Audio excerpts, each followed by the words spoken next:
In today's video, I'm going to teach you how to crop video in Shotcut. If your project currently has only one video track, we'll start by adding another so you can layer clips.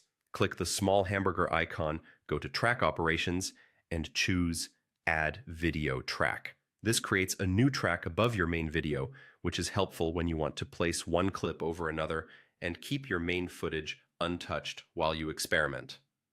Next, let's bring in the clip you want to crop. At the top of Shotcut, click Open File and select your video. It won't go straight to the timeline. It first appears in the Preview panel. Think of this as a staging area where you can confirm you've got the right clip. From there, click and drag the clip down into your timeline. If you're layering it over an existing video, drop it onto the new track above your original track so you can see both and compare them in real time.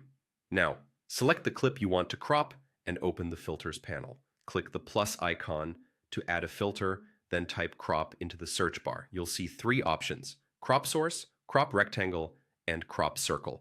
Each one gives you a different way to frame your shot, so you can pick what feels most comfortable for your workflow. Let's start with crop source. Add it, and you'll get precise controls to trim the top, bottom, left, and right edges of your video. Adjust these values to remove what you don't want, and watch the preview as you go. This style is great when you need exact numeric cropping for clean edges or matching multiple shots pixel for pixel. If you see a border appear, that's the padding area, which you can customize later if needed. To try a different style, remove the filter by clicking the minus icon in the Filters panel. Click the plus icon again, search for crop, and this time choose crop rectangle. This one is very intuitive. Grab the handles on the corners or sides directly in the preview to resize the crop.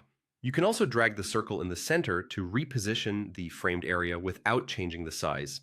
In the settings, you can change the padding color or make it transparent. Transparency is useful if this cropped clip sits above another video, allowing the lower track to show through the cropped out areas. Remove that filter, add another crop filter, and select Crop Circle. Use the